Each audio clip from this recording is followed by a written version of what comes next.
Assalamualaikum warahmatullahi wabarakatuh.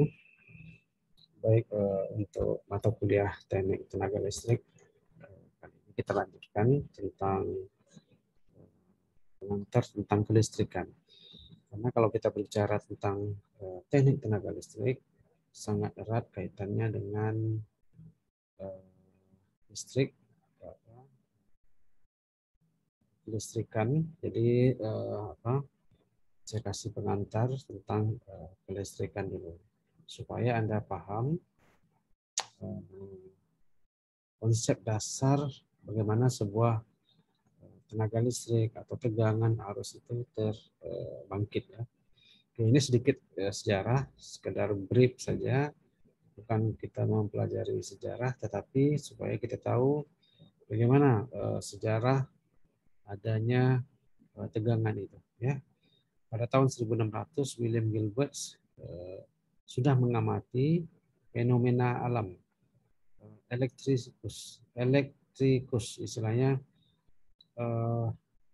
William Gilbert ini mengamati ada medan magnet. Oke. Kalau kita lihat, kalau waktu kita SD dulu eksperimen, kalau penggaris plastik itu kita gosok, terjadinya panas akan jadi medan magnet. Kalau kita kumpulkan kertas kecil-kecil akan menjadi ada medan daya tarik menarik kan gitu ya. Ini sudah diamati tahun 1600. Setelah 200 berikutnya, Alessandro Volta ya menemukan baterai kan gitu ya, mengamati lagi. Setelah itu didukung dengan teori atau hukum Faraday, Michael Faraday tentang medan elektromagnetik. 1831 ya, Faraday sudah menemukan satu hukum tentang medan elektromagnetik. Artinya apa? Berapa besarnya medan elektromagnetik itu, delta D ini, delta B Weber, dan berapa didukung dengan Maxwell equation. Nah, 1873 listrik dan magnet itu by James Maxwell's teori for elektromagnetik. Nah, ya, itu asal-usulnya. Setelah 1888 Hendrik Hess menemukan gelombang radio kan gitu ya. Setelah itu 41 ada komputer menggunakan transistor, 47 ada embedding transistor dan lain-lain. Sampai adanya komputer sekarang ini. 58, 68 ada microprocessor untuk komputer sekarang ini. Nah, itu sekedar ringkas saja. Nah, seperti di teknik mesin ada beberapa bidang. Misalnya ada otomotif, produksi, material, termasuk kendaraan ringan dan lain-lain. Sama dengan di elektro juga ada power untuk kontrol. Setelah itu ada elektronik, mikroelektronik yang mempelajari mendesain mikroprosesor dan lain-lain. Ada signal processing untuk analisa data dan lain-lain. Terus ada telekomunikasi ya, yang kita gunakan handphone, mengirim data, komunikasi dan lain-lain. Terus ada CAD, Computer Aided Design, Design Development of Computer. Nah, makanya ada komputer dari yang besar, terus ada evolusi, terus sampai sekarang ada laptop dan kecil. Terakhir ada instrumentation untuk menginstrumentasi. Nah, dalam hal ini kita mungkin lebih kepada power, tenaga, sesuai dengan teknik tenaga listrik Anda tadi ya. Kita akan mempelajari tentang motor, generator, dan transformator. 3 itu dulu aja. Ya. Nah, sebelum kita masuk ke motor, generator, dan transformator, saya sedikit menyinggung tentang electricity, ada charge, ada current, terus voltage, power, dan energi. Kalau kita bicara dengan listrik, tidak hanya listrik di rumah kita. Banyak fenomena alam dan bahkan Anda sudah mengetahui mungkin solar atau tenaga surya, tenaga matahari mengandung energi listrik, disimpan menggunakan baterai melalui solar panel. Anda pasang solar panel tenaga surya, setelah itu disimpan.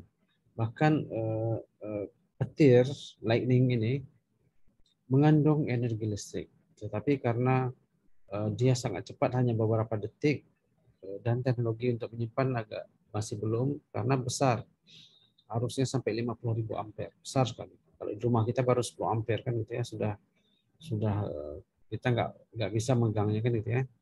Makanya petir itu arusnya sangat besar, bisa kalau pohon-pohon bisa mati kan gitu ya, orang juga bisa meninggal, rumah bisa terbakar dan lain-lain. Ada cas dari situ. Pada dasarnya listrik itu dalam sebuah benda ada dua muatan kan gitu ya. Ada elektron, ada proton, muatan negatif dan muatan positif. Ini karakteristik dari sebuah material. The unit of quantity of electricity is coulomb.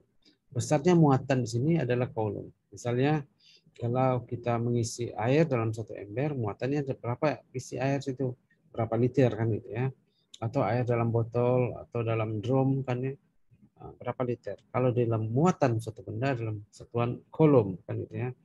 Satu kolom 6,25 kali 10 18 I kan gitu ya. Elementary charge charge of proton 6,25 kali 1018 kan gitu ya. Ini ada yang negatif, positif dan negatif. Seperti magnet, kalau negatif ke negatif dia nggak masalah. Negatif positif dia ada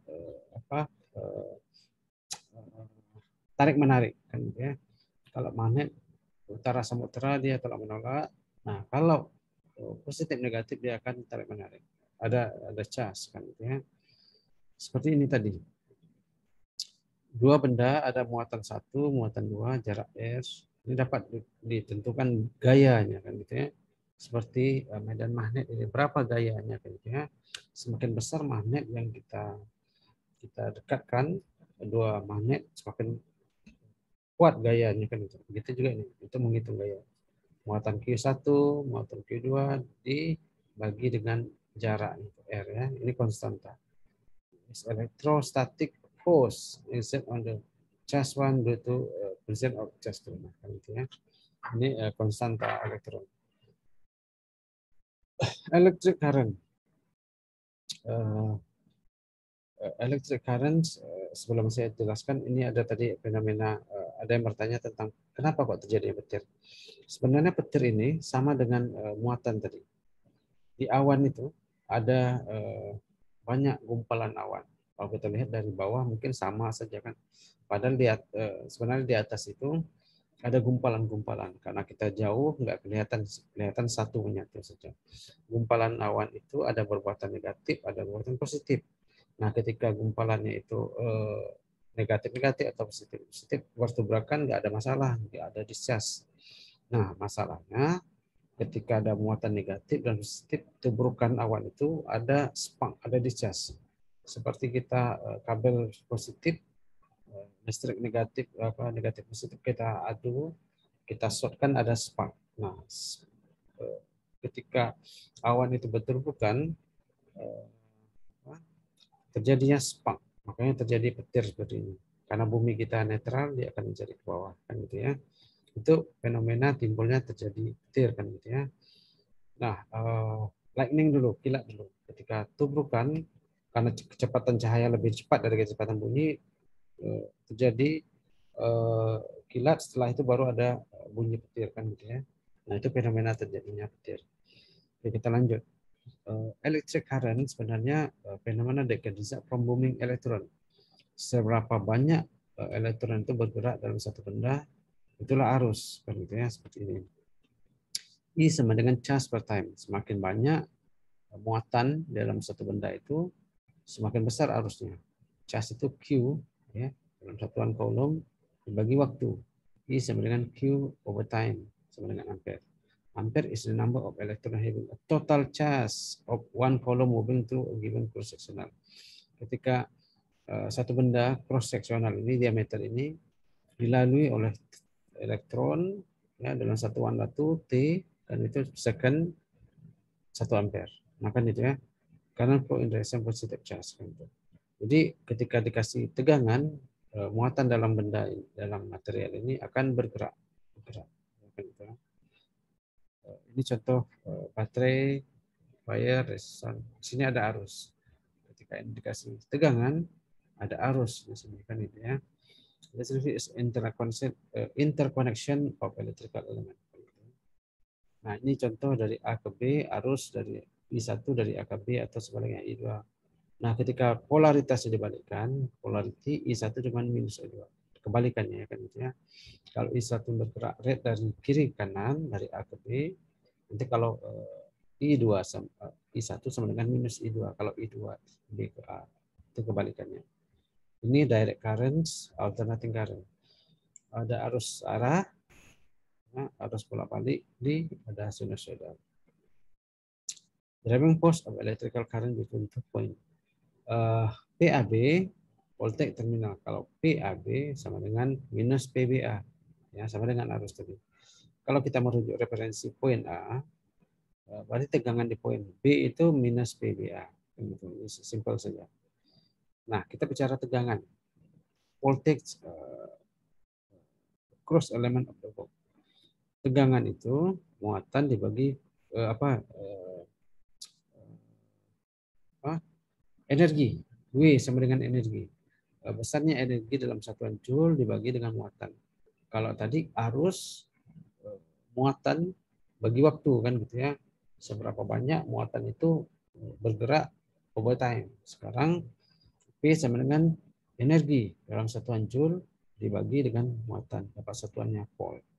1 joule of energy is to move 1 coulomb of charge from the 1 point to another point. Dari positif ke negatif. P sama dengan energi dibagi waktu. Nah, ini daya. P kalau hukum Ohm ada P sama dengan I kali P juga. Ya kan itu 1 watt satuannya. Ini dasar. Ini contoh, ini baterai, ini switch, ini lampu. Kalau kita tutup dia hidup. Ini sederhana saja kan gitu ya. Contoh gambar. Ini untuk elektronik saya skip saja. Ini contoh ada induktor, resistor, kapasitor, dioda dan lain. Ini untuk digital. Nah, ini contoh resistor. Dalam beban listrik ada 3 konsep: resistor, kapasitor, dan induktor kan gitu ya. Resistansi, kapasitansi, dan induktansi. Masing-masing mempunyai peran, mempunyai fungsi kan gitu ya. Di rumah kita ada lampu, pasti ada resistansinya. Karena dia arus listrik, ada kapasitansi dan induktasi. Di lampu kita ada induktansi, ada kapasitansi. Terus di pompa air kita kan ada kumparan, itu ada induktansi. Nah, bagaimana menghitung sebuah ini kalau resistor sudah ada warna sudah bisa menghitung. Tetapi kalau kita ingin menghitung secara rumus, ini hukum Ohm law, hukum Ohm, I sama dengan delta atau A L ini AV per rho L kan itu cross sectional besarnya diameter. Atau ini yang mudah, R sama dengan rho per L per A kan gitu ya. Rho ini permeabilitas bahan. Kalau kita ke tembaga hampir mendekati 1 kan gitu ya. Aluminium, besi dan lain-lain. L ini panjang. Kalau kita ada 1 kawat kan gitu ya, atau besi, kita mau hitung berapa hambatannya, 10 meter besi panjang. Diameternya 2 mili misalnya kan gitu ya, atau 10 mili kan gitu ya. Rho-nya permeabilitas bahan itu berbeda. Nah, makanya tembaga itu bagus sebagai konduktor kan gitu ya, bagus sebagai konduktor karena dia murni mendekati 1 kan gitu ya. Terus itu cara menghitung resistansi satuannya ohm ya, ohm. Ini P sama dengan tegangan R kali I.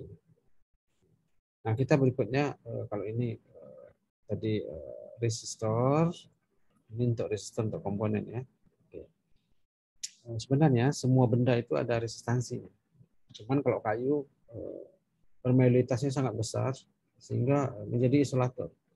Kalau kapasitor K ini C sama dengan K A per L atau permeability ini ya, konstanta permeability bahan yang ini A bagi D, distance ini D ini distance antara 2 plat ya. A ini diameter plat itu kan, ini di distance. Jadi kita dapat C satuannya farad ya kan, atau C sama dengan coulomb per volt. muatan dibagi tegangan dapat satuan farad. Ya, 1 farad kapasitansi is ability to material to store charge in seperti itu kan gitu ya. Kapasitor bersifat menyimpan muatan, ya, menyimpan muatan. Ibarat storage atau tangki atau apa gitu. Ini kapasitor ya. Kapasitor. Nah, energi storage atau energi W tadi setengah C kali P kuadrat. Kalau kita menghitung berapa energi yang bisa disimpan dalam sebuah kapasitor. Berikutnya ada induktor. Induktor S2 terminal, ini mirip konsepnya dengan resistor. Induktansi, tetapi dia harus bolak-balik. Ability to device storage energy. Ini untuk menyimpan energi, satuannya Henry, kan H. Gitu ya. Ini contoh menghitung berapa besar induktansi dari sebuah induktor. Satuan Henry ini permeability of space, ada konstanta, ada n number litan n ini berapa jumlah litannya, ada 10 kan gitu ya. Cross sectional of coil, berapa diameter coil ini dan panjang coil ini.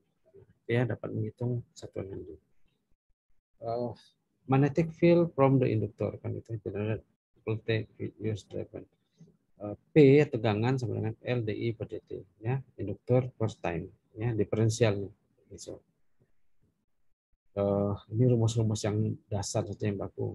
Oke, ini kalau ditutup switch dia akan mengalir arus hidupkan lampu. Itu kan storage energi pompa magnetik. Energi setengah LI kuadrat. Energi dalam joule ini, W ini dalam joule setengah dari L induktor, besarnya arus dikuadratkan. Doang pakai listrik. Ini beberapa contoh yang persamaan yang lain. Nah, kita masuk sini. Karena berkaitan dengan mesin-mesin listrik. Mesin-mesin listrik itu maksudnya generator, transformator, dan motor. Transformer and alternator. Induktor ini contoh transformator, ada alternator primer, ada sekunder. Kalau di motor atau generator ada rotor, ada stator. Di stator ada rotor. Ini simbol arus searah dan bolak-balik sudah umum kan gitu ya. Kalau searah kan ada polaritasnya. Walaupun di rumah arus listrik kita ada api dan groundnya kan gitu ya. Ada live atau powernya. Ini ohm. Ohm itu tadi I sama dengan P per R atau P sama dengan I kali R. Ini hukum ohm biasa. Ini arus. Ini contoh simbol arus tegangan kan gitu ya. Ini dasar seri untuk listrik 12 volt. Ini resistor diserikan R1, R2, R3. Kalau kita contoh sederhana R1, 2, 3 ini sama dengan 1 ohm semua. Jadi R totalnya 1 tambah 2 R3 3 ohm. I sama dengan 12 bagi 3, 4 ampere kan gitu ya. Itu perhitungan sederhana. Saya pikir Anda sudah tahu seri kalau mencari arus ini ditotalkan dulu R-nya kan, baru tegangan dibagi arus. Oke, contoh. Ini tadi. Kalau diserikan R total R1 tambah R2. Kalau L juga sama. R dan L induktansi dengan resistansi sama. Sementara kapasitansi sepernya. C total ini seper C1 tambah seper C2 tambah seper Cn. Kan kalau itu. P total P1 tambah 2 P. Kalau tegangan diserikan, tegangannya naik, daya yang tetap. Kalau diparalelkan, tegangannya tetap, daya naik, kapasitasnya naik. Oke ya. Contoh tadi, nah ini udah contoh yang sebenarnya. Ini dapat 4,38 ohm. I sama dengan 2,746 miliampere kan gitu ya. Ini contoh sederhana tadi. Nah, sebelum tadi kalau tegangan diserikan, tegangannya naik 9 volt kali 3 27 volt. Kalau ini 9 volt diparalelkan 3, tegangannya tetap 9 volt tapi dayanya naik. Kalau 9 volt 10 ampere hour, 10 ampere hour menjadi 30 ampere hour kan gitu ya. Oke, kalau dibalikkan jadi paralel kan gitu ya, paralel. Ini untuk paralel perhitungannya seper R1. R totalnya seper R1 tambah seper R2 tambah seper R3 kan ini. Kalau ini kan ini paralel arusnya terbagi masing-masing resistor. Di 1, 2, 3, 4 ini berbeda semua kan gitu ya. Karena terbagi. Ini contoh yang paralel. Kalau paralel resistornya square R total sama dengan square R1 tambah square R2 tambah square R. Sama dengan L. Sementara kapasitor kebalikannya, malah dijumlahkan semua. Baterai juga nih kalau di paralel tegangannya sama nih, kalau yang 12 volt semua sama 12 volt. Misal baterai 12 volt 100 Ah, 100 Ah semua. Jadi 12 volt 400 ampere hour ya. Dayanya naik. Daya naik. Bisa agak cepat mungkin ya. Karena ini udah umum aja. Ini paralel seperti R1 tambah S2 jadi 386. Volteknya 5 dibagi 38 ohm kan gitu ya. Nah, gitu. Oke, mungkin ini pembahasan dan contoh sederhana.